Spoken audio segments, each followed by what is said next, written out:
Hello. Hello. My name is Jado. I speedrun various different East games, and I've got Ghost going with me. Hi everybody, I'm Ghost Kumo. I also speedrun various East games. The Shadow proceeds to completely break. So real quick, go ahead and just kind of introduce the game. This is East 9, Monstrum Nox, the most recently released game and the latest game in the East series chronology. It was released actually earlier this year in the States for the first time, but it was released in 2019, I want to say, in Japan, and it was broken extremely quickly. By the time we got it over here, it was already immensely broken. We're going to be doing the PC version 1.06 or 1.0.0 or sorry 1.0.6, which has a couple of glitches that were patched from the original Japan 1.0 version. However, it is still very much broken, and the nice thing about it being on PC is you have SSD loads, you have much more consistent like speed, you have 144 frames per second output, etc. It is also quite broken, although not broken as games like East 8. But we'll get into some of that as we get into the run. Okay. So is everything all good to go?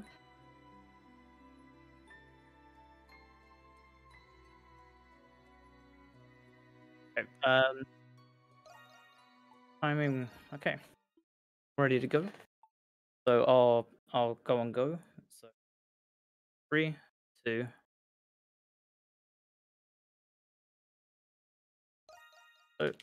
So first off, we'll see Adol in prison. What's going on? So we are currently Adol is just broken out the prison here. Okay. You don't learn on why Adol's been put in prison just yet. Yeah, this game kind of starts a little bit in medias res, where the events of the game have kind of already started. It's kind of a nice nice little thing to do to hook you in, rather than starting you on the boat that sinks in East 8 or various other things that happen at the beginning of the game. These games. Nice thing is just about every cutscene in this run is skippable. You're going to be seeing Jado doing a lot of rolling here, but now that he's picked up a weapon, he can do what's called an attack roll cancel, and just repeatedly attack and roll, and it's going to look like Adol's flopping like a fish. So, this is not going to be done too much throughout the run, but anytime you see this, it is the fastest form of movement. One thing that they've done in this game is normal rolling. They've kind of capped momentum, but attack roll cancel completely gets around that cap. So you saw what he just did there is called the Crimson Line. It is Adol's default ability. Every character in this game has basically an alter ego, which is called the Monstrum.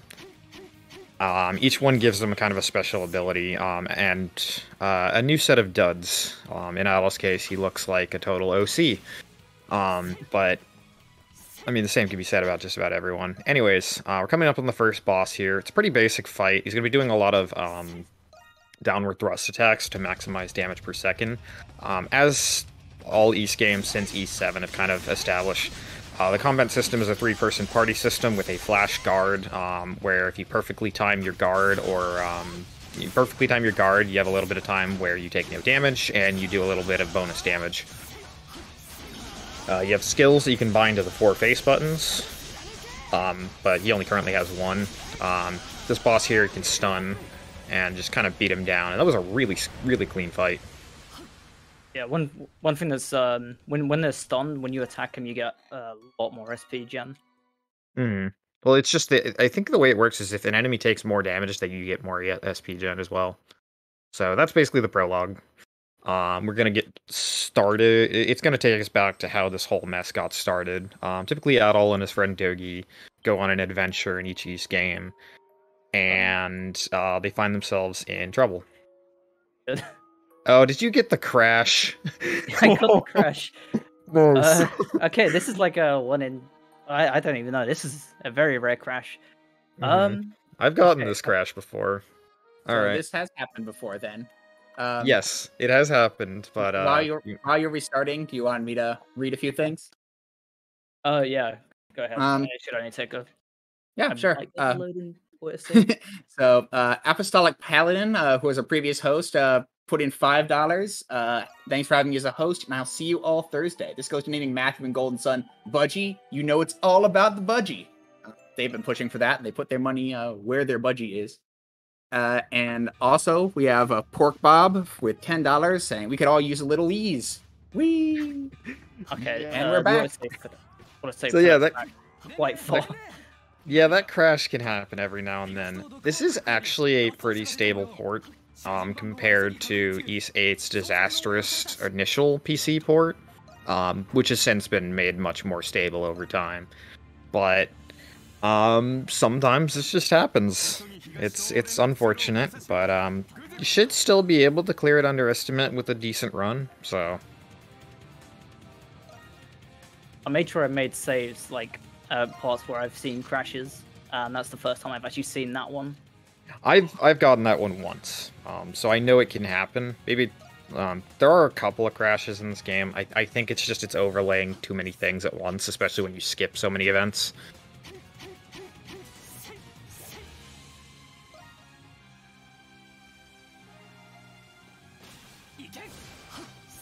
But yeah, one of the things you'll see actually that he's going to do on this next screen is kind of manipulate the camera to where he can crimson line as early as possible. There are a few rooms where that's an optimization, and kind of optimizing when you do the crimson line dash is paramount to getting like a well-optimized time in this game.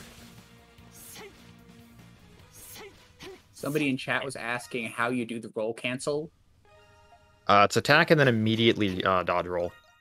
Every character has their own different timing. Adol has by far the most generous, and so when controlling Adol, he's going to be doing that for the most. He's not going to be doing that too much throughout the run, but it is a funny little quirk that is faster.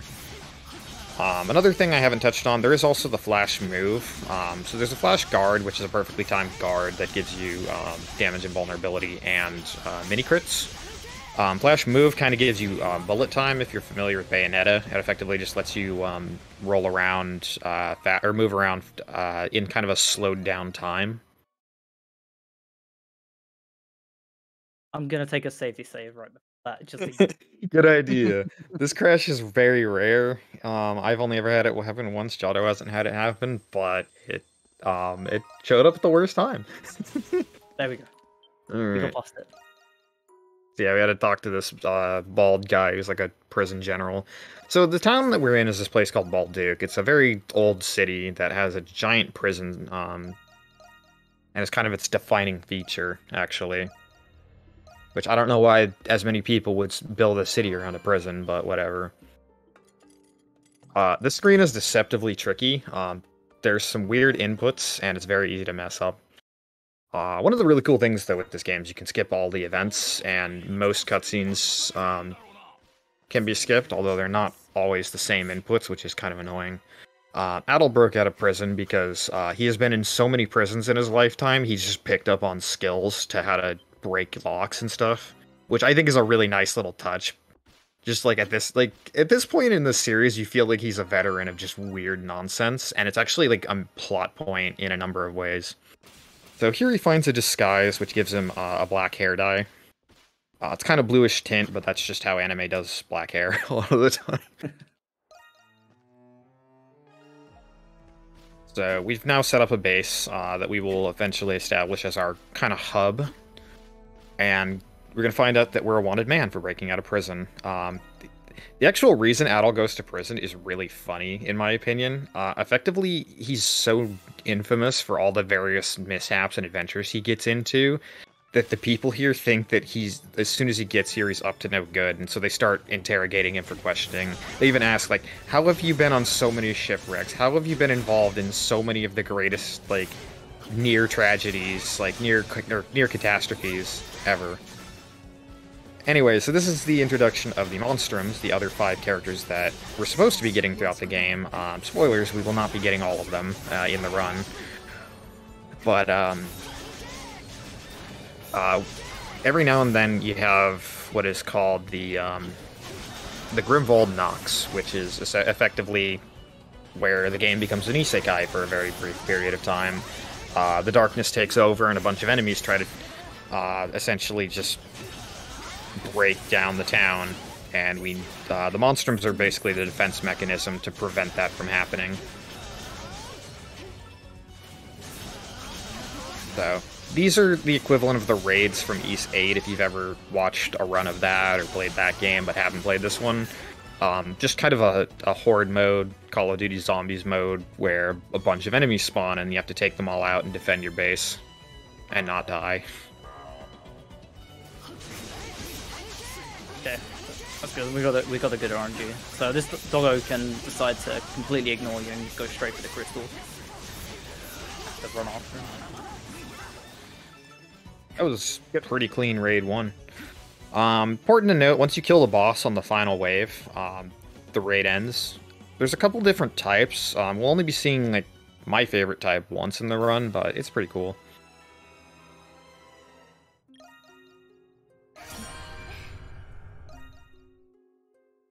The nice thing is we get a lot of good rewards for the S rank. In fact, what we get for the S rank is a strength elixir, which permanently increases our strength by 3. This isn't particularly useful for the speedrun in terms of the stat gain, because what we're going to do is we're going to sell it. It sells for a huge amount of money for this portion of the game, and it's actually more worth it for that end rather than just for a small permanent stat bonus that levels off towards the end. So now we're on to Chapter 2. You're going to see him kind of do a weird maneuver anytime he goes upstairs. If you mash the jump button, it's actually the fastest way upstairs. That's like my one contribution to the actual speedrun of this game. So now we're kind of just scouting out the town. We're not actually able to leave, because it's kind of like the curse of the Monstrum, essentially, in the story. There's sort of this lady named Aprilis, who you saw in like the title screen of the game. She has this black hood. She's sort of the one in charge of everything. Unfortunately, she's very terrible at telling the Monstrums what their powers do, what the restrictions are, why any of this is happening, and effectively turns a character that could have been really cool into a character that's kind of annoying in my opinion. But I really like her character design, and that is I will say nice things about her, and that is about it. So we're picking up an accessory, increased strength. Strength is the most important stat because, as you'll see with this run, HP doesn't matter, like ever. Like, HP and defense do not matter in this run. For starters, we are running on the easy difficulty. That doesn't mean that we can't get totally murdered, but it actually does play into the route. A number of combat strats will be fairly easy, but East 9 is probably one of the easiest East games anyway, so if you're like a difficulty enthusiast, most of the difficulty is going to be an execution of strats rather than combat. Still going through sort of most of the tutorial, like telling us how to use shops and make potions and stuff. We're mostly going to ignore all this. Mind if I read a few comments? Go for it. Alright, so we've got Zelnu with $15. Good luck on the run, Jado. Knowing your luck, you will find a way to break the game during the run. See those blind guesses on the final boss. And then I'm a Squire put 15 on. Now the Golden Sun bid war is heating up. Since it's Golden Sun and Questing for Glory time, name Matthew Blueser after Blueser. This trilogy is one of my favorite series, and I'm still hoping out for a remaster. Thank you both for your donations. You're in for your prizes, of course, and supported Nami on this marathon. Yeah, so this is Anemona. She's helping us out here. She's a really cool character, my favorite character, and my current Steam avatar. And I really encourage you to please donate to get her in the run. Her purpose is somewhat passive in the run, but she's my favorite character in this game, and you would be doing me a favor. I want to see her in the runs. Anyway, so this whole section right here, we're clearing out a bunch of these little voids. I forget the name, but they give Nox, as you see in the top left. and you want to get to 100 to be able to trigger the next Grimwald Nox, which once you clear a Grimwald Nox, it kind of opens up a new area to go to, and we need to get to the sewers right now. In order to get to Shantytown, which is kind of the rugged, downtrodden part of town in Baldu. So, you'll see Jado picked up a new skill. It's actually really useful for chaining together combos because Rising Slash puts you airborne. But yeah, now we can just Crimson Line across the river here and get to the Grimwald Nox here. A good safety save there, because I've had one hit. I've never had a crash there, but yeah. I just didn't load that cutscene.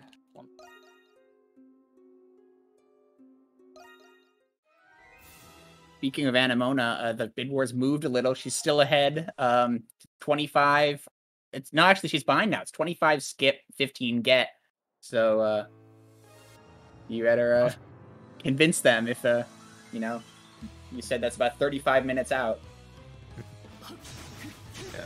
So we're now sitting on the now we're getting into the second raid. Part of optimizing this run is just knowing where enemies spawn in each one of these things. That's admittedly something I'm very bad at. So what he just did there is a boost. Boost kind of lessens the damage you take, changes your attacks a little bit, but also importantly it lets you move faster. So we're actually going to be using boost for movement more than we are for combat in certain parts of the game.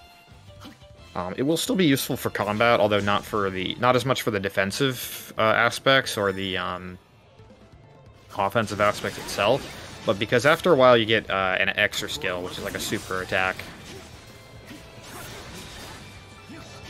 We don't have it for this one, and I have lost time many times to forgetting that I don't have an extra skill in this fight. Yeah, most down attacks, like AoE range, like way larger, so you can hit pretty much everything that spawns from full.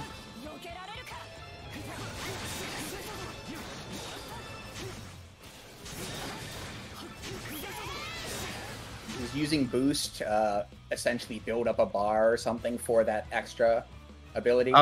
Yeah, so when you see on the bottom right, so 100 SP is noted by half of the little compass wheel down there. SP is what you use to use skills. Every time you use a skill, you'll see that orange and red meter fill up. If that's halfway through, you can use boost. The more full that it is, up to like a max of 200%, the longer the boost will last. Alright, so that's raid 2 down. It expends 100 Nox to basically clear the Grimwald. But he has a bonus 20, and he's actually going to use those because you can exchange bonus Nox for resources. Some of them are going to be used for enhancing our stuff in the raids. And some of it's just going to be used for trading for an item that nobody ever got in their casual playthrough, but is essential to the speedrun.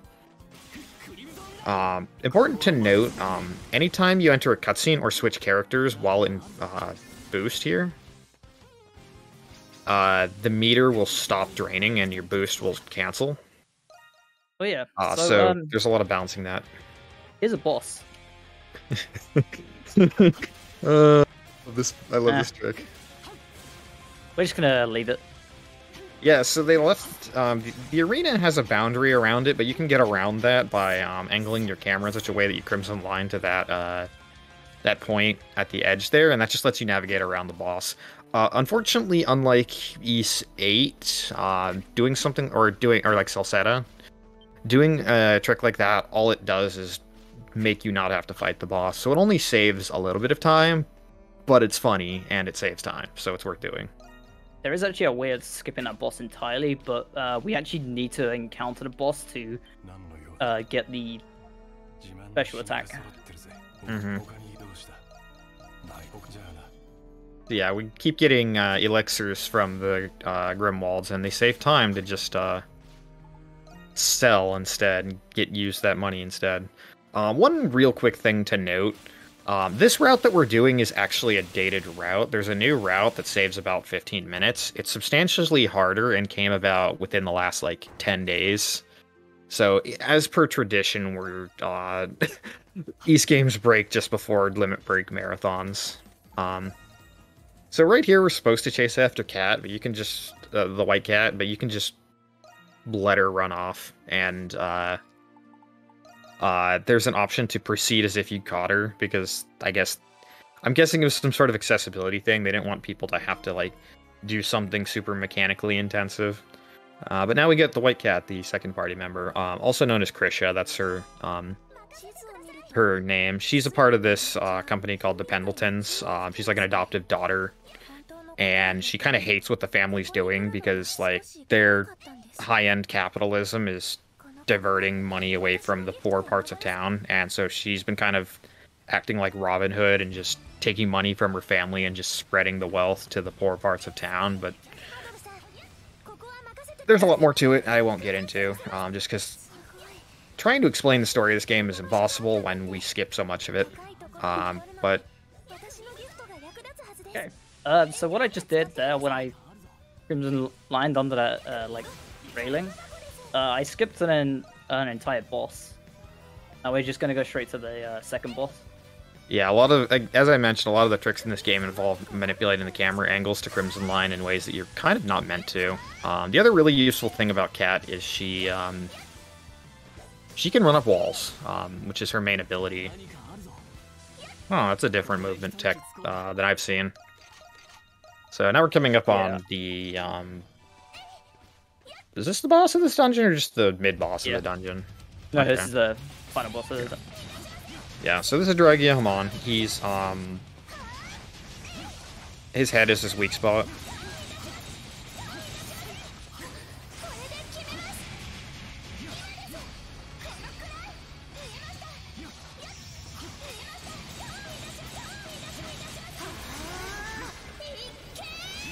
So there's the first use of the extra skill. You're going to be hearing that a lot, especially when you get to the end game, because building your boost meter is really easy in this game. Especially when we're running on the easy difficulty. So I intentionally saved a bunch of boost after finishing that boss there, so we can use it to boss outside of fights and stuff. Mm-hmm. Yeah, so Cat's ability to maneuver is pretty much unparalleled when you go into boost. So she's the fastest character by a fair margin, which is nice because she's the second character.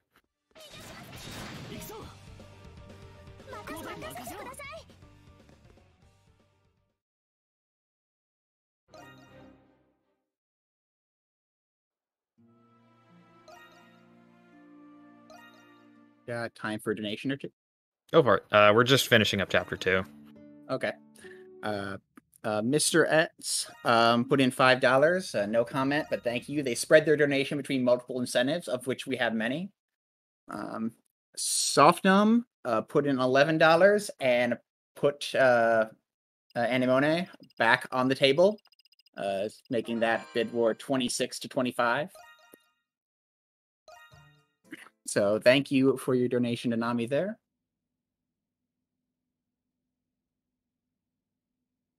And we have Icecon putting $10 and saying, love to see East 9 broken into 1,000 pieces. I just finished the platinum for this game a couple days ago. Definitely the best in the series so far. White Cat FTW. So he's gonna trade his spare Nox for a few resources here. Some of which are going to be going into buffing the Sphene, I guess is what it's called. It's sort of the like relic that you have to protect in the raids. And then the rest are going to be used for trading for a very useful item. So we've turned our little hub into a bar as sort of our like moonlight operation for our Monstrum activities.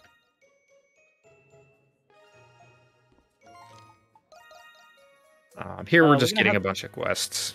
Oh, sorry. Oh, no.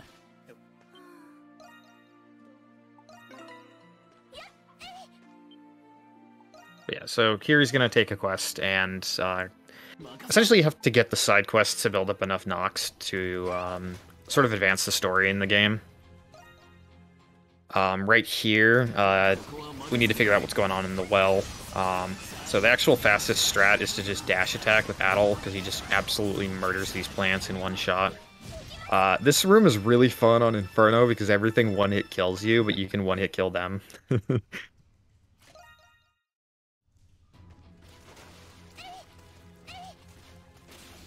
Yeah, so White Cat does have an attack roll cancel, however the animation is much more tricky, and as a result, we're mostly just going to be running, dodge rolling with her normally rather than attack canceling, particularly in boost. So, I'm doing a quest here to try and find a missing family, essentially. And there's all sorts of points around town where you can Crimson Line. And being in the Monstrum form is a little bit faster, so a lot of the optimization in this game is making sure that you're moving as optimally as possible. So this is Maxim. He is going to sell us an item. What's the name of this item? Violet Gloves. So Violet Gloves gives a small strength bonus, but importantly, it poisons enemies. Now, you might think poison is utterly worthless, and indeed I want to say it doesn't work against any bosses, so it sounds really bad. But it is vital for the run. It helps out in the raids early on, but it's also going to be it's also going to be integral to the biggest sequence break of the run. So this NPC is telling us about this family that just went missing, and there's going to be like this miniature Grimwald Nox here that we need to get into. Probably actually the most important quest in the entire game. Yeah, so this quest, many of the quests in the game give you NPCs that do jobs in your bar. The Dandelion is what it's called, which is your little hub building. The two that we get here, one of them creates accessories, but he also creates the endgame equipment that we're gonna be using for the run. So we really want to do this quest. It also helps if this quest gives a buttload of Nox.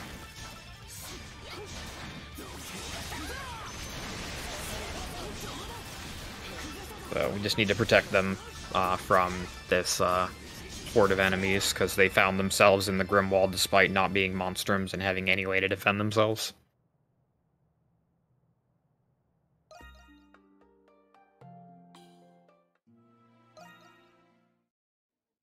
Looks like we have a couch donation for $25. Please get my girl in the run.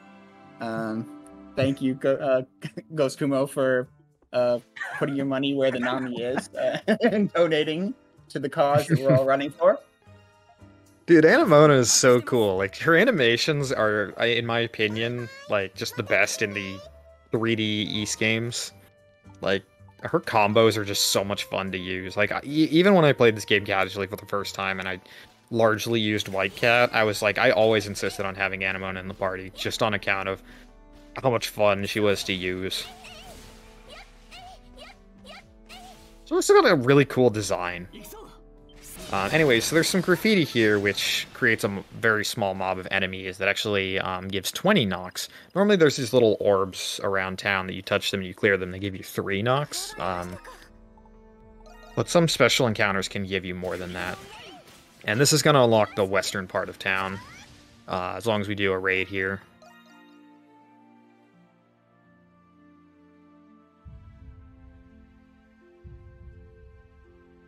So one thing with those that graffiti back there is I looked at the wall because when you interact with it, depending on where your camera is, it spawns them in that location, so you can all bunch them up against the wall. Yeah, there's another one where it's really pivotal that you do that, because enemies can fall into the canals of town, and then it just takes forever for them to despawn. Yeah, so Adol generally does more damage for now, whereas Cat's mainly for movement. That will change eventually. It's one of the nice things I like about this, at least this version of the route, is that everyone you get has a use for combat.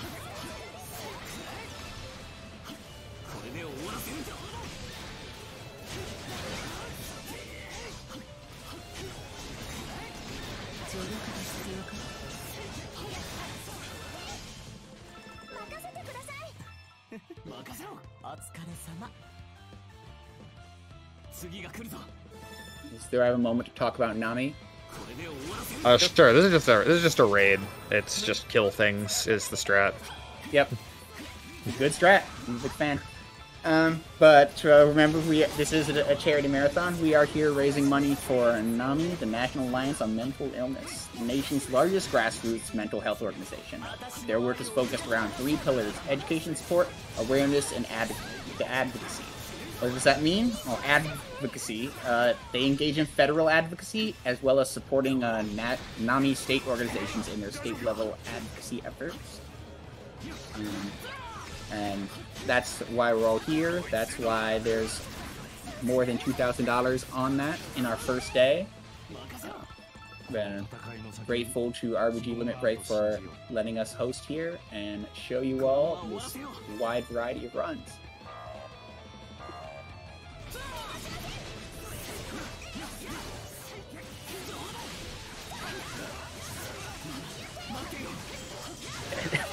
So it's got to put out of band. So the ideal for this is you want to break it as fast as possible because then it stuns it. Mm-hmm. Oh, there we go. Yeah, so there's a different mechanic in this game where you can break enemies by hitting them with a type that they're weak to. And when you hit them enough, it doesn't necessarily stun, although in that case it does. But breaking an enemy means that they'll take normal damage from types that they resist, which is going to really come in handy when we get to the 5th raid of the run.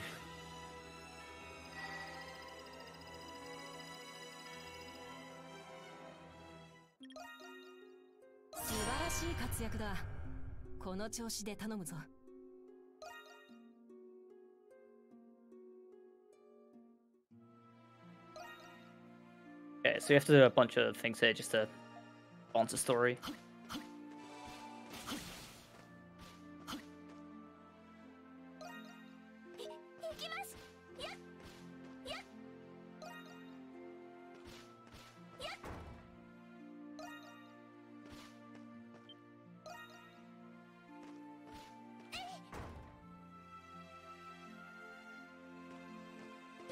Anyways, we're just clearing a bunch of, like, flags as we explore the western part of town.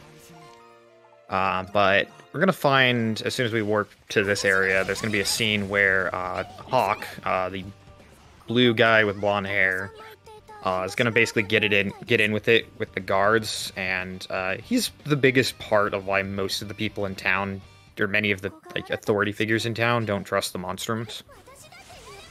Monstrums are sort of like seen as these powerful weirdos just roaming around town causing problems. Hawk is the biggest one because he has like a particular grudge against the guards. His important ability is Hunter's Descent, which is effectively a glide. We are going to abuse this maliciously. And you'll see what I'm talking about once we get after the mid-boss of this area.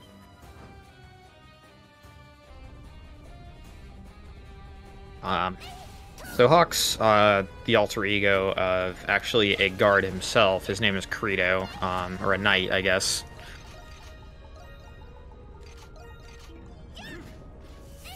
And he kind of hates his job and hates the city, and he's kind of a royal jerk, and he's my favorite character because he's unabashedly a giant jerk the entire game. He's just ridiculously cocky, and it's funny to me that the game tries to call him Adol and the Monstrum's friend when he has like clearly no interest in being anyone's friend. Anyway, he's the best equipped to deal with this fight here. Rene of Gullion, if you played East 1, you're familiar with the boss that can turn into bats. Thankfully, Jado just got a quick kill there, and the boss never turned into bats.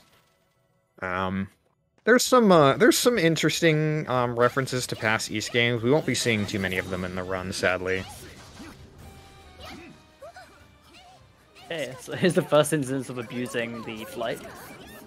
Yeah, so there's a if you bind, what is it, evade and jump to the same button, you can swap.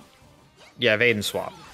You can repeatedly do what's called a Hunter's Descent cancel, and just effectively prolong your glide for an extremely long period of time. I'm gonna go for a skip here with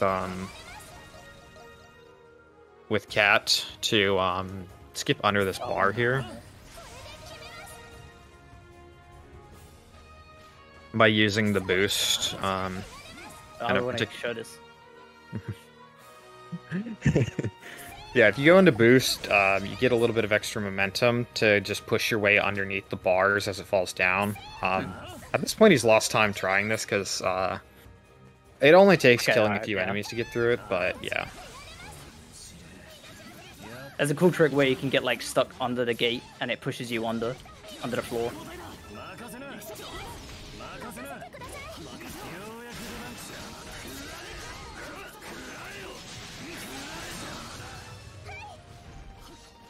Ooh, is there a particular reason you pick Japanese voice acting, or are you just used to it, or do you ever switch between? Just used to it, I guess. Mm-hmm. Fair enough. Yeah, this game's dual audio. It doesn't save or lose time. I believe it's hypothesized that playing with Japanese text is a little bit faster, but we're playing with English text because it's not marginally. It wouldn't be a marginally big difference, and it's preferential to an English language stream.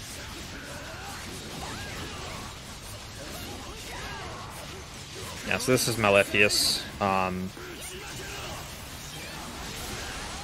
Idea is to try and stun him before he starts doing his really annoying tricks. One of the things this boss likes to do is slam into the ground, which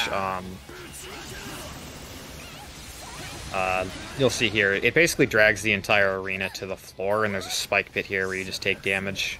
There's no way to get back to him in time, so you just kind of have to take a little bit of time lost there. Fortunately, on the PC version, the spikes don't actually load. That's an interesting bug.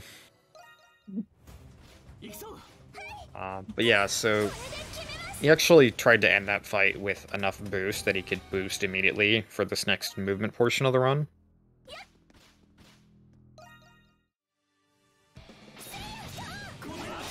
Which, if you mess up there, you can get some more here in this little mini encounter. You can also escape that small little fight there.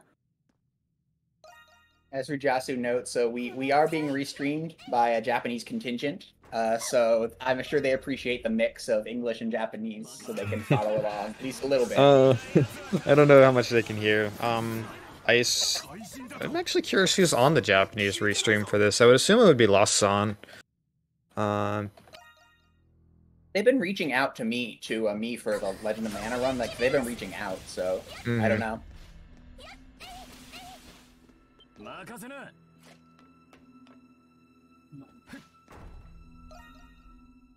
But yeah, here in the story, Kirito basically gets owned by his superior, who spares him some mercy.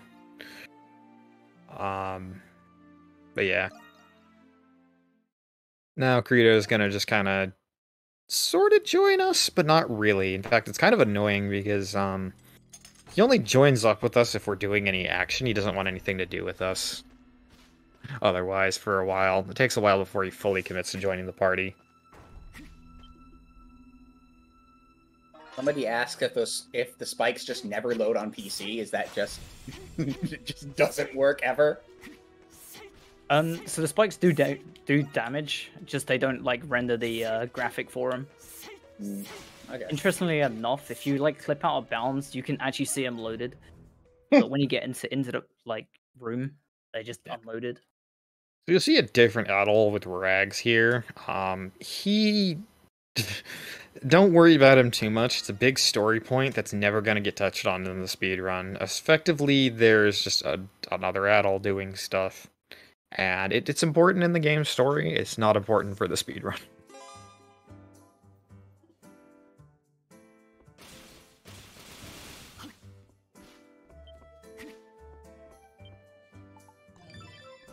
Here's a character we didn't save. Yeah, so this is Silhouette. She's extremely useful, and I want more of her in every game. She is an NPC who can run errands, which effectively means every shop in town, if you visited it at least once, you can just have her buy things for you. So you don't have to go to rushing around town to all the different shops that have unlocked. She can be just she is the shopkeeper effectively for you. So buy some upgrades and weapons, Usual RPG stuff, just power yourself up as the game progresses. We've seen these guys before. So, we get the first boss as a bunch of regular enemies.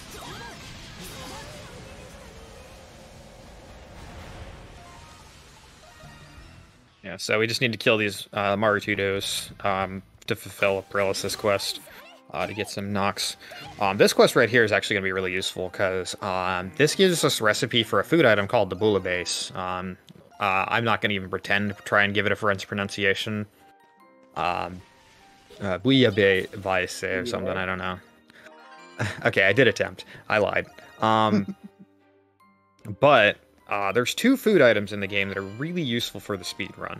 One of them is the baked potato, which you can buy, that we have already bought, and that increases EXP yield, but the bouillabaisse gives us increased attack damage, which that should be pretty obvious why that's useful. And it's like a temporary buff, basically. So going around asking for the ingredients to the recipe, we're not actually going to be making it ourselves, although there is sort of a pseudo-cooking system in this game. The NPC here sells us enough that should get us just through the run. So now we're going to go up to the second tallest building in town, which is the Belfry here, and this is where Aprilis is, and we report the quest to her. Conveniently not far from where she is another set of graffiti, which we're going to go to get 20 more knocks.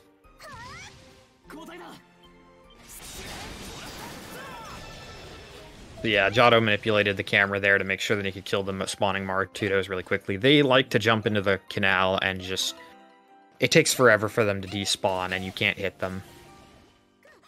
And if you try and run too far away from that area, then it won't register you having cleared the graffiti. So now we're investigating a bathhouse because apparently somebody's being a total peeping Tom. Fun. Engaging. This is more of a Trails-esque side quest, I would say. But side quests are beneficial to clearing this game, and the reward is progress rather than bracer points or class points or whatever Trails game. Right, But now they're So go ahead. Yeah, so now we're done with the quest there. That gets us to 100 knocks, and we're conveniently right near the part of town that we need to go to.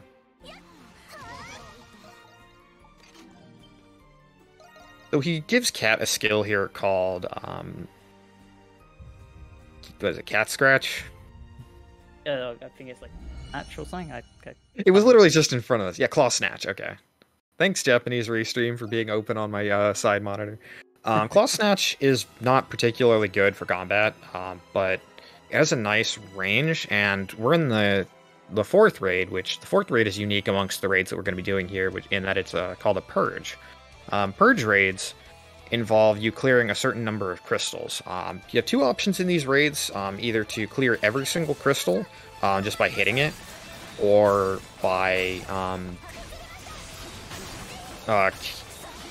clearing out a certain number of them and fighting a boss that spawns. Fighting the boss that spawns is better for this one, time-wise. So Giotto's just going to be running around hitting things with Claw Snatch, and because each one gives a substantial amount of boost meter, he's basically going to be permanently in boost.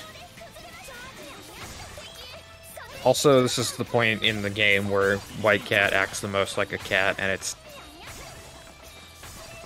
your mileage may vary on how annoying that is, or how cute that is. Yeah. And we end up right near the boss of this at the end, and he's going to use one of the bouillabaisses. It's going to last quite a long time, actually up until the very next raid.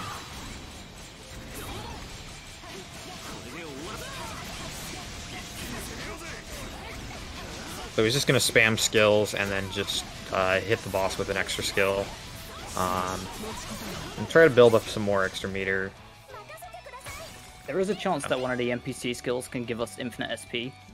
Yeah, that's always really nice. Always heavy RNG behind that.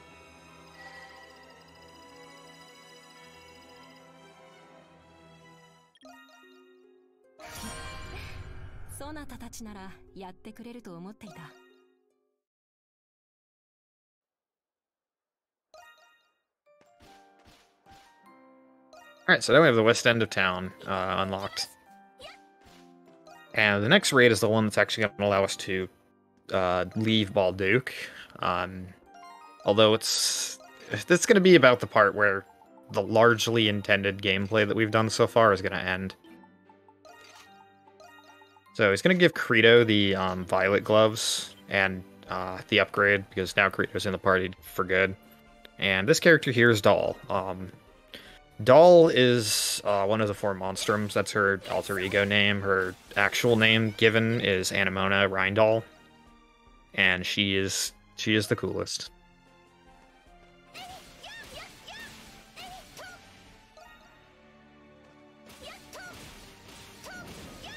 Speaking of Anemona, we have $40 from Kiyohime's Bride. I like Anemona's design the most, Yufa following, and then White Cat. But you know, good luck, Jado. But their donations for skipping Anemona. Oh, so, you stabbing us in the back there. And so now Skip is winning by just $4. And that's a friend of mine. Thank you, KB. So if you want to get in on that, you said it would be maybe like 5 to 10 minutes before that closes out. So be sure to donate if you have an opinion. It'll be actually a fair bit. We're gonna have to cut that off. Okay. We're in another raid. Yeah, so this is the final raid, and basically this one is just gonna be a long raid. Yeah, so the first phase here is actually good to use Cat, despite the fact that she's probably the least strong character in our party. Mainly on the basis that she can break them, and then Credo can finish them.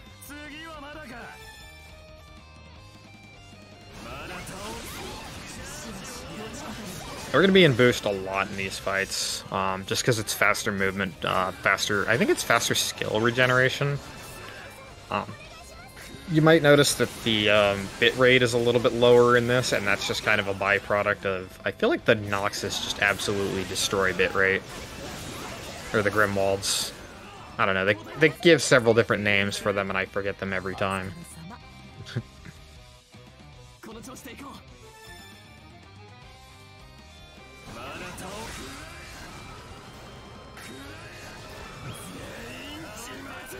This is the longest raid. There's, is it 5 or 6 waves? 6. Mm-hmm. Longest raid in the run, at least conventionally.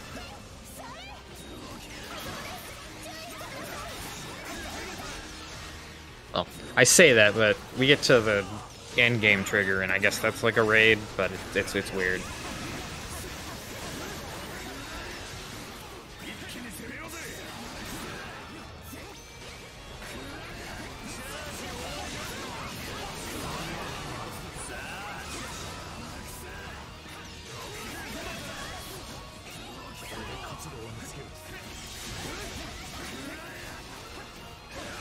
So this raid in particular is the biggest reason why we've upgraded the Sphene, because a lot of enemies are prone to just hitting it really hard, and just we want any upgrade that we can get for it. Yeah, we can't do this raid without upgrading the crystal. It's more of a safety net because 1 or 2 attacks without upgraded can basically destroy it. Mm-hmm.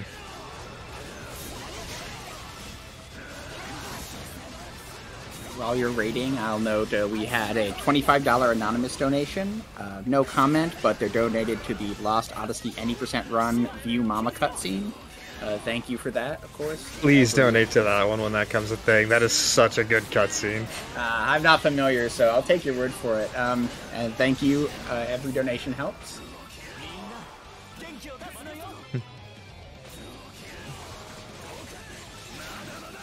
You can keep reading donations and stuff.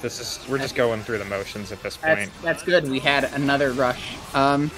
Ghost Kumo, I've heard that name before, puts down $10, says Doll must be in the run. I will hear nothing to the contrary.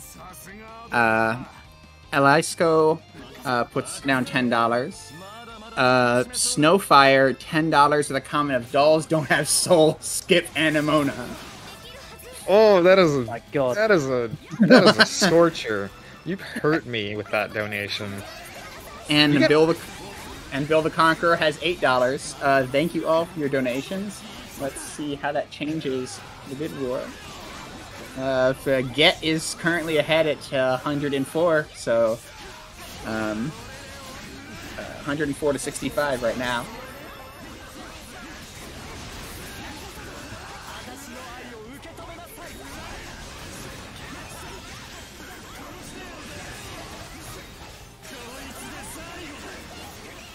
Why would you want to hurt me like that?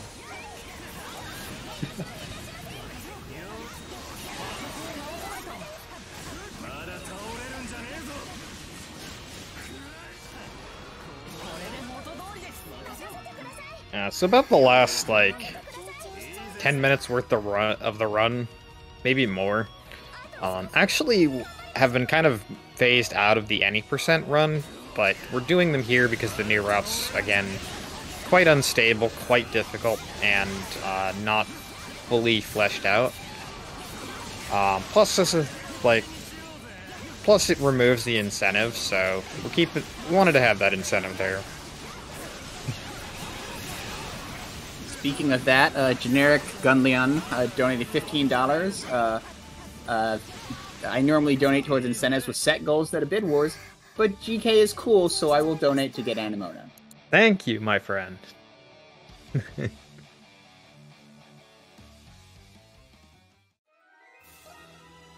Okay, so after this raid is where things are going to take a quite drastic turn.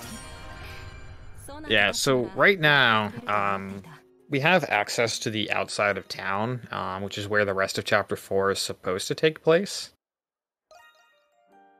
But this is going to be about the part where the regular play ends. We're going to warp to midway through the dungeon, and Jada's going to perform what's called a Crimson Line buffer. Actually, Crimson Line switch. And there's a thing you can do where if you switch characters in the middle of the Crimson Line animation, your dash stops. And by positioning right next to this pillar, Jada's going to be able to get himself out of bounds.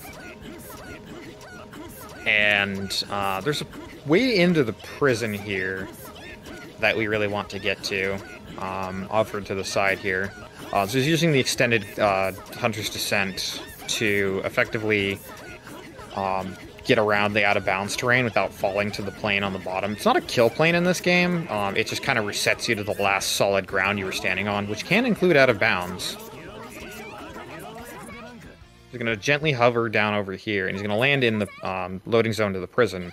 Now, because he's sequence broken in the game, all scripted events are not set. And so a lot of things in this area aren't loaded, and a lot of like cutscenes and triggers that would normally be there aren't. So he's going to go to a particular position, and he's going to get out of bounds yet again.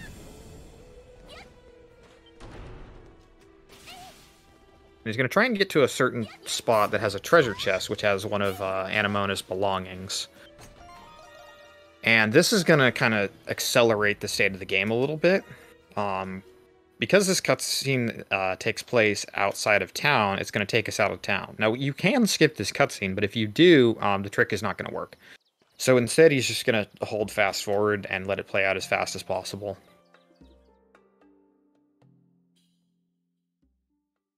And the characters are just going to all fall through the floor, which is the visual cue that the trick has worked.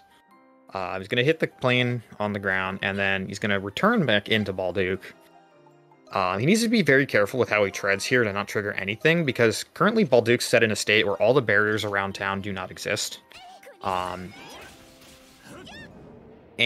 that happens to break the game tremendously. So, like, all the purple barriers around town are just gone. So long as he doesn't trigger anything to set the game to an earlier state.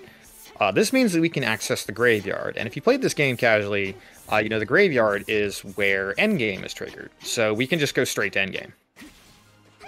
We just skip straight from Chapter 4 all the way to endgame. We never picked up Renegade or Raging Bull. And, yeah, this is going to start it's kind of a raid, but it's just a very lengthy encounter with a lot of enemies that are going to be somewhere between level 69 and level 72, I want to say. And we're level 23, so remember how I said we pick up a poison ability? We don't do jack for damage. However, thanks to boost, as long as we're in a boosted state, we don't take a ton of damage, so we can survive enemy hits here. And the idea is just to make sure that every enemy is fully poisoned for as long as possible. There's a certain amount of scaling to the poison, noted by the red bar underneath an enemy's HP.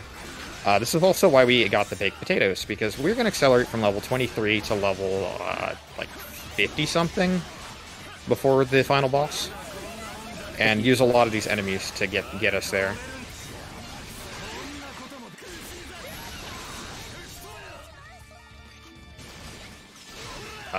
So we just picked up a very powerful skill for Credo here, or Hawk.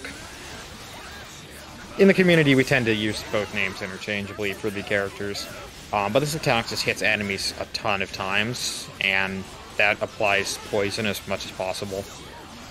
So it's kind of a juggling act where we want to make sure that we have every enemy poisoned, but we also want to make sure that the enemies that are that have the most HP get the most focus so that they die quicker. But in that many levels, I imagine you're going to gain quite a few abilities in here. Yeah.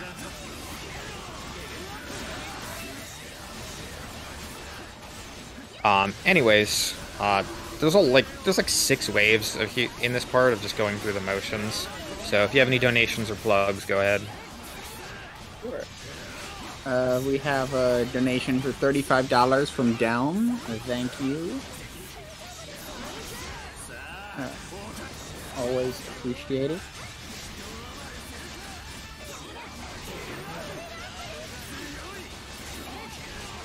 And yeah, I'll take the moment to mention our event hashtag QFGHH2. We are here supporting NAMI, the National Alliance on Mental Illness. They're the nation's largest grassroots mental health organization whose work is focused around 3 pillars of education, support, awareness, and advocacy. Awareness, aside from marathons like this, NAMI participates in nationwide awareness opportunities like Mental Health Month, Suicide Prevention Month, and Mental Illness Awareness Month. NAMI has partnerships with a wide range of companies and organizations, for example, Fox Sports and Google, that NAMI uses to put their name and mission in front of new audiences. And of course, marathons like this are an example of that as well.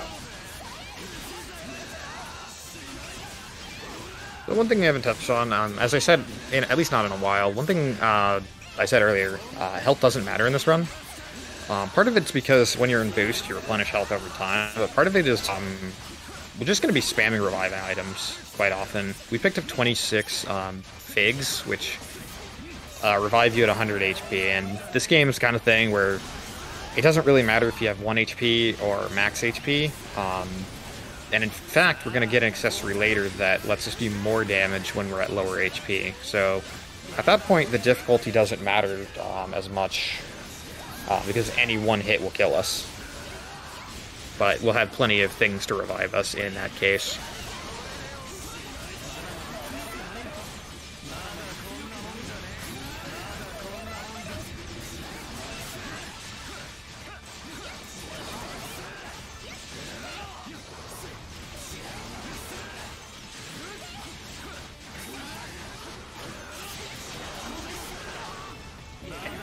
Well, that's the graveyard fight done, and then we've got like one more.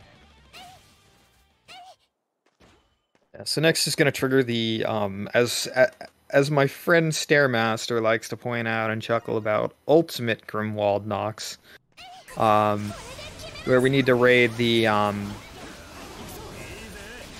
forget what you call this. It's like the core of Balduke in the Grimwald Nox, and essentially there's 3 waves of enemies that we have to get past before we can truly enter the final dungeon. But we only have to kill specific enemies that are in the way. And poison is going to do the bulk of the work, as it has been thus far. Which, I think that's just honestly one of the things that was really compelled me to this game and this route when I saw part of the route was just The application of something that, casually speaking, almost nobody ever uses is one of my favorite things about RPG speedruns in general. Just, you know, nobody ever uses poison, and yet it's integral to the speedrun.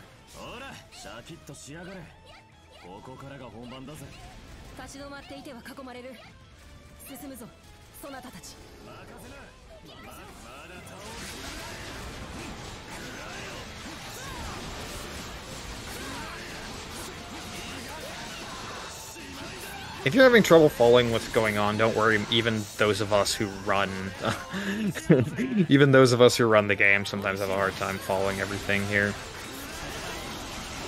Effectively, it's lock onto enemies in a particular area and then just keep moving forward once they're all dead. A lot of flash guards and flash moves are usually non-intentional. Mm-hmm. A lot of boosts.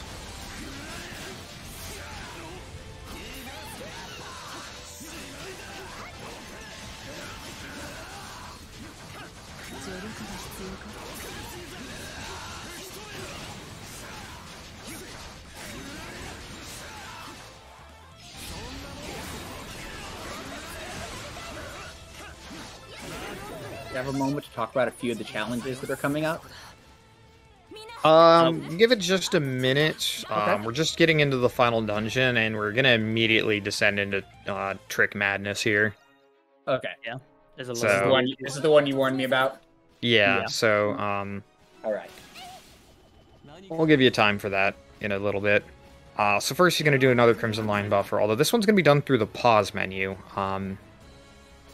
He's going to try and get it positioned to where, when he jumps, the icon indicating that he can Crimson Line somewhere is there. And he's going to repeatedly open the map and mash the Crimson Line button, and he's going to listen for an audio cue.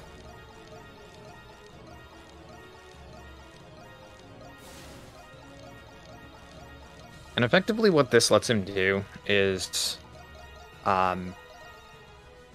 inch his character in the out-of-bounds terrain a few pixels at a time every time he opens and closes the map, because when you open and close the map, a little bit of like gameplay goes on, essentially, if that makes sense, and his characters move a little bit further forward, so he saves and loads to reset his character position as they're like partially out of bounds, and then he just gets out of bounds and uses extended jump hovers to get by. He's going to go after these enemies here to drop an item called an Otherworldly Core. And that is going to be integral for...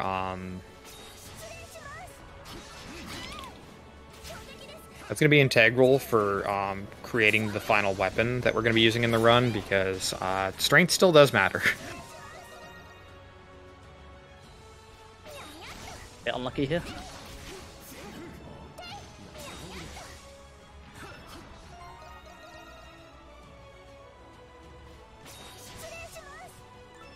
So, Claw Snatch has a high chance of stealing an item from an enemy, which is the main reason why Cat's doing this. 9.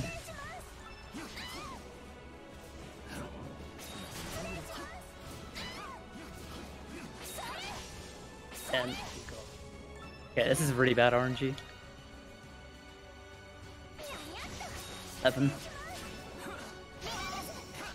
Okay, 12. Nice. Alright, so the Otherworldly Core is going to be essential for making stuff. We're going to, again, do a cancel here.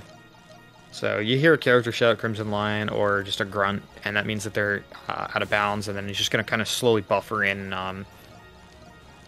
each part of the animation until it gets far enough that he knows he's out of bounds, and he's going to... Oh, that's unfortunate. You do have to do it a certain amount of times after you hear the sound of your character dashing.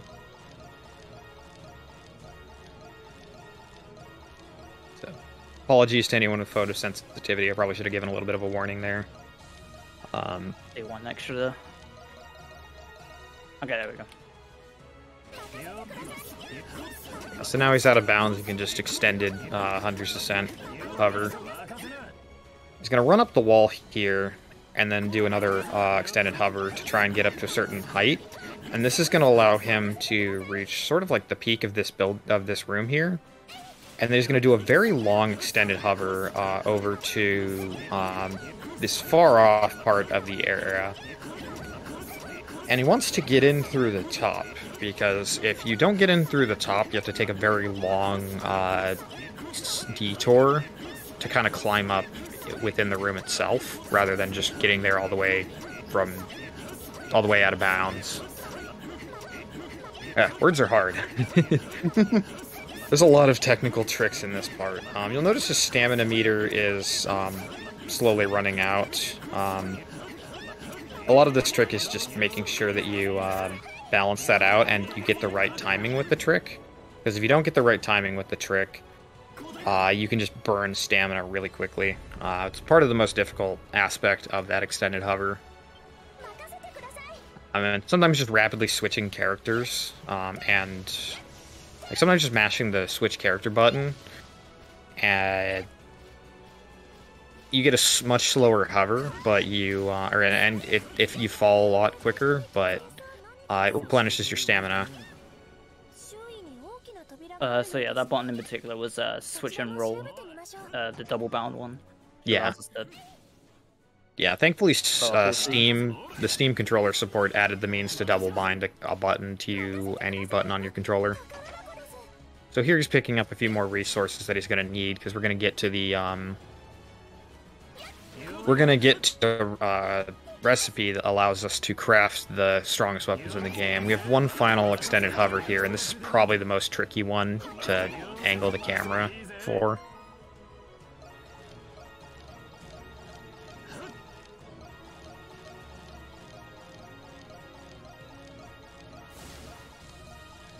And so you have probably about a minute to get your donations in for the Anemona incentive.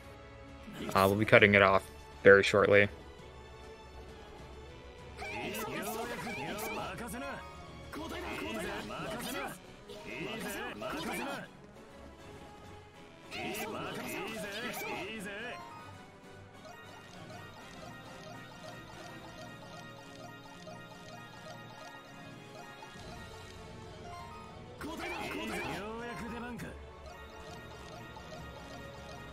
I never even knew you could do that backup.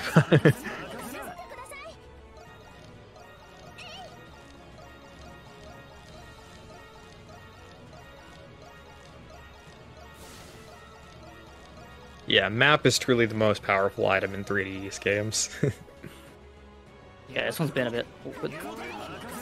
Yeah, like you have to get just far enough inbounds and not fall far enough that you fall back inbounds.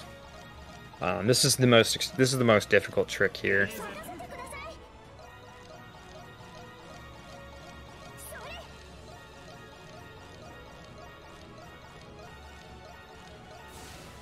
You did remember to set the warp point in the middle of this area, right? Yeah. Okay. Alright, so now he's out of bounds, and he just needs to get over to this wall here, and then just fly over to this wing of the building. If you play this game casually, there's like 3 areas that you're supposed to go to defeat these big bosses, these like big golems, and each one kind of gives you like the key to clear out the barrier in the center of the big room we were just in. And then once you do that, you go to the final boss. We don't need to do any of that because of the Crimson Line buffering, but we do still want to get a very good weapon, and this is the quickest means to get one. Okay, probably cut off the Anemona bid war now. Alright. So you had a few more donations. Silent Sword put $25 with Anemona, heart emoji. And that, with the incentive closed off, at 129 to 65, you will be getting Anemona. Jado will thank you very much for that, because having her for the final boss changes things significantly. In a casual playthrough, it's like she's expected to be part of the final boss, but you can skip her, and that just turns things into, for lack of a better word, a crapshoot. So Cat's going to be our main damage dealer for the rest of the run. She's gonna get the War King's Cape, which scales offense based on HP. So we're gonna work back to the northwest part of town and leave town for the first time truly, not just in a cutscene. Or, you know, the prison, or any of the variants of Walduke Prison. And Anamono's going to join the party. So, one thing I didn't actually touch on was the fact that we gave Adol the, Oh, you probably want to de-equip Adol's Pierce thing if you're going to put Anamono in the party. This is a reminder. Alright, it doesn't matter if you have her or Credo in the party. Oh, okay, that works too. So Adol and Credo both have Pierce type. There's a talisman that you can give Adol that gives him a Pierce type. And if you have two characters of the same type of weapon, you get a strength bonus. If you have one of each, it increases your chance of a rare drop, but it's like that's not very useful to speedruns as much.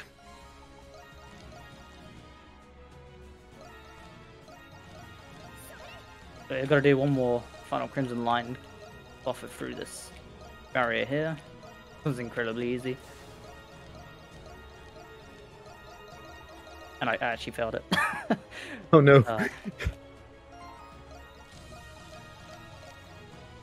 Yeah, this is definitely the easiest one, but easy does not mean completely free. Lost my voice for a second there.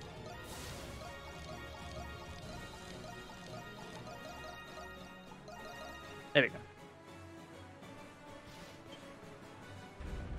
So, the fun thing to note, that skip there is only doable in the English version. In the original Japanese version, even if you do that skip, you cannot encounter the final boss without doing the free trials. So that clip through that barrier there skipped 3 bosses. Mm-hmm. So now we're coming up on the final boss. And despite the crash that lost almost 3 minutes at the beginning, you're still on very good pace. So you're gonna burn a number of power-ups, one to level up Krishna one more time.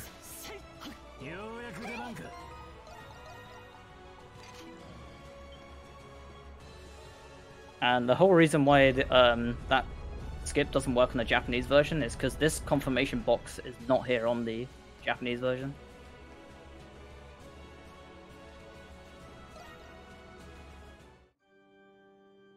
There's been a lot to optimize the game and add quality of life to the game since release. So this is Atronox Filius. You might notice that he looks and sounds like Adol, if you're familiar with the voices. There's a very good reason for that. It's a very spoiler-heavy thing. I can give you, like... If you really care about spoilers, I'll just explain what happens here, and you can mute the stream for about 10 seconds. Effectively, a lot of the endgame portions, a lot of the bosses in this game are kind of formed from Adol's memories, so that's an important part of the story of this game. Alright, you can unmute. Anyways, there's this 2-winged angel guy here that we're going to be just repeatedly spamming. I think it's Cerberian Burst is the name of the skill, where a cat just repeatedly punches something. And extra skill. And this is just going to be the fastest, most efficient way to damage this boss that's 27 levels higher than us.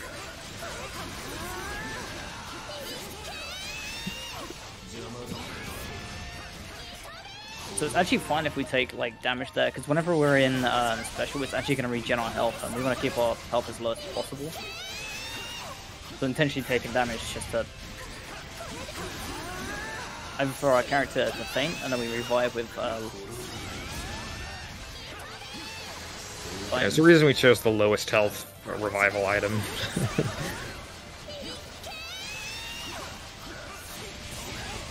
Yeah, get used to hearing cats screaming a lot. This is the thing with both English and Japanese.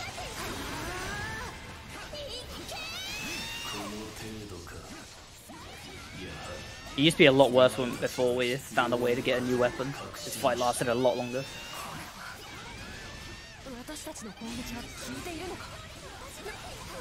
And then Jaddo's just very good at understanding the timings of various attacks in this fight.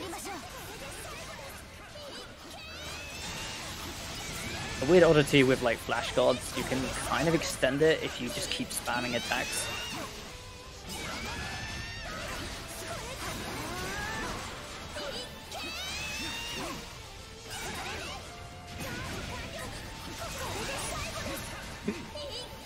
This is it's kind of a shame you could reduce the final boss to this, but at the same time, it's also like it's easy, and I mean this game itself is not particularly hard, even on its highest difficulties. So, shrug. But this is just the most easy way to repeatedly gain SP and boost. Sorry, you were saying? They definitely made a boost a bit too OP in this. I don't know, I feel like Falcom hasn't particularly tried to balance their games in a while, so you just roll with it. Usually it ends up on the harder side of not being balanced than the easier. I mean, it's been a lot more on the easier side, or at least in the broken side, in the last, like, several games. I know why that took a bit longer. Everyone does that. It's not a particularly good visual indicator of when you have your strength up. Alright, so if you've seen E7, this is the kind of 3-stage final boss, except in this case it's more like 2. This is Anima, or Gastulum, whatever that means. I don't speak Italian. But yeah, this fight has several different components. Jaddo's gonna deliberately sandbag a couple points to try and take damage, because it's just faster. Although Cat still does a good amount of damage with her Brilliant Burst and extra skill. We're hoping for the boss to spawn some like bombs. They deal the most amount of damage.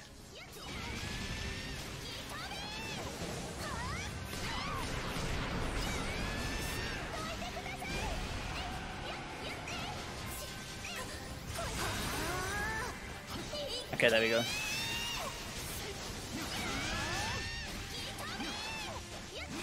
So they're gonna purposely tank one of these. A lot of damage. It's gonna do most of his health bar.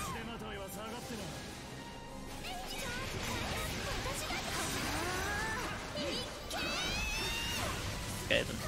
Oh, that was a very good extra skill that he did there, because he got the hit off on the relic on the side, but then also targeted the next part of the body that he needed to hit.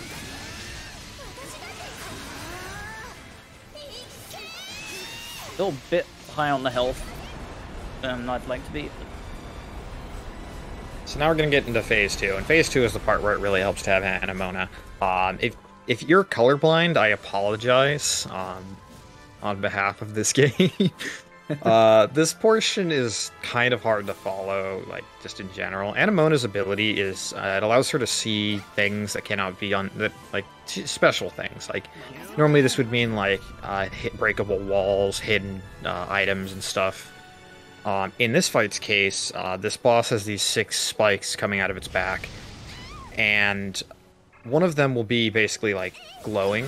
That is Anemona's ability, is to see which one is glowing. That's the weak spot. You need to break all 6 before you can damage the heart, basically.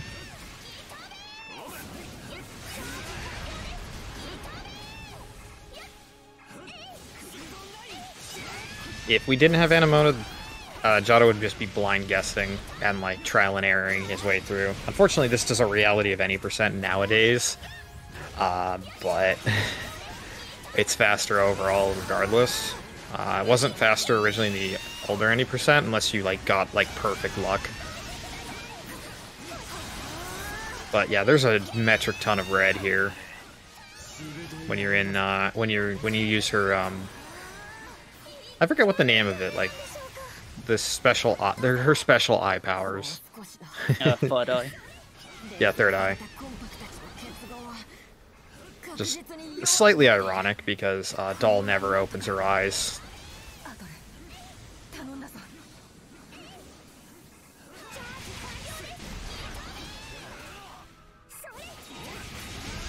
Oh god.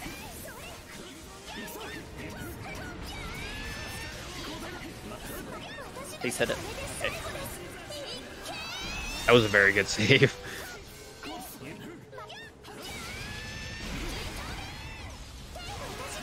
Alright, so you can do half of the boss's HP, and then I'm gonna just finish off the second phase here. This isn't time when he kills the boss here. There's a couple more minutes afterwards.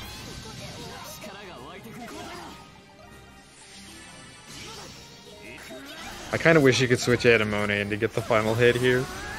That would be karmic justice for all the people donating against her. All right. Oh wait, you can't switch in, can you? Yeah. Nope.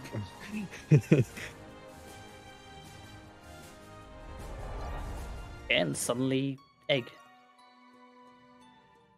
I learned you can third eye here.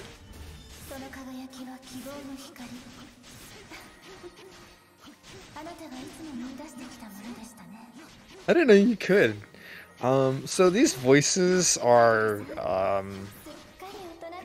it's a good thing we're playing on Japanese, because, like, if you're familiar with the English voices, it would spoil things. Probably a little harder to spoil if you're not as familiar with the Japanese voices of these characters. A bunch of information relating to Adol's past. It's just a very nice little touch, I would say, but if you're not familiar with it, you don't need to worry about it. And yes, giant egg. Just, you need to hit the... I believe hitting the egg is faster, but it's a fairly deterministic, quote-unquote, fight here.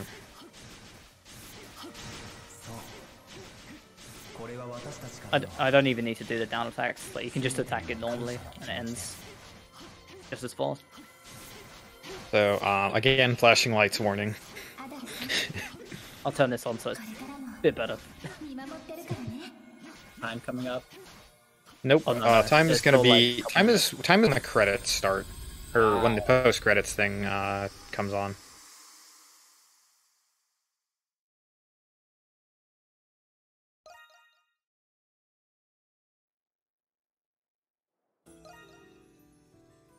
Anyways, we have saved the city of Balduke from its terrible, terrible curse, I guess. It's a very laconic way of putting it. Trying not to be too spoiler heavy. I do recommend this game. I don't think it's the most amazing Ys game. That title for me would go to 8, but I do think it's a fun game and worth your time. Why are you saving him? Oh god, is there really a crash in this? But that one cutscene of coming out of that. Oh, that has gotta be the most frustrating.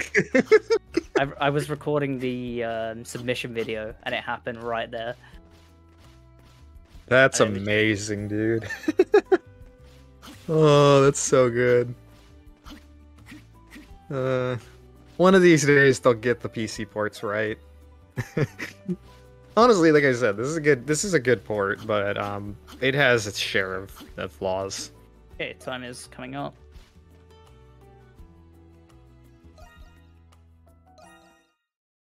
Now. GG, 121. Which, considering you had the big old time loss at the beginning, like, it's a very solid, like, what is it, 118? Yeah, be about 118, 118 flat, I think. Would more or less. We normally do it by loadless times anyway, so. Makes sense. Curious what your in-game time was. 113. Nice. Oh.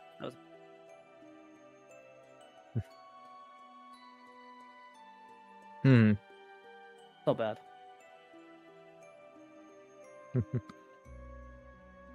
Yeah, just thanks everyone for watching. Having me. Thank you for showing it off. You got any shout outs you want to give, Jado? Well, mainly shout out to everyone in the East community. Everyone else that's worked on this game. The Japanese runners as well.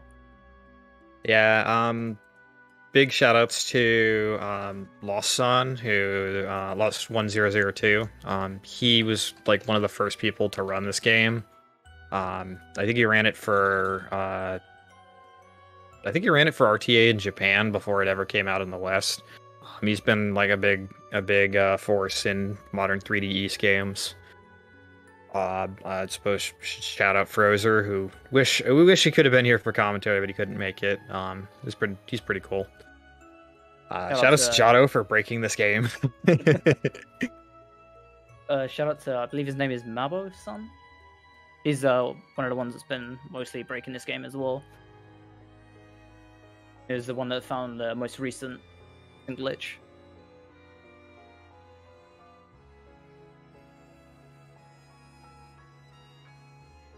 But yeah, and definitely please keep donating. Got a great cause going on. This isn't even the last East game. If I can be a little bit selfish, we have another race in about 12 hours, actually, of East Origin, which is the first game in the chronology. So if you're an East fan like I am, please check that out, partly because...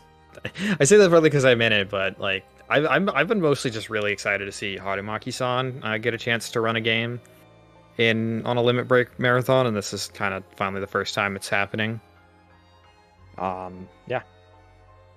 Well, and if anyone is interested in learning about speedruns, we have our Discord on the speedrun.com website.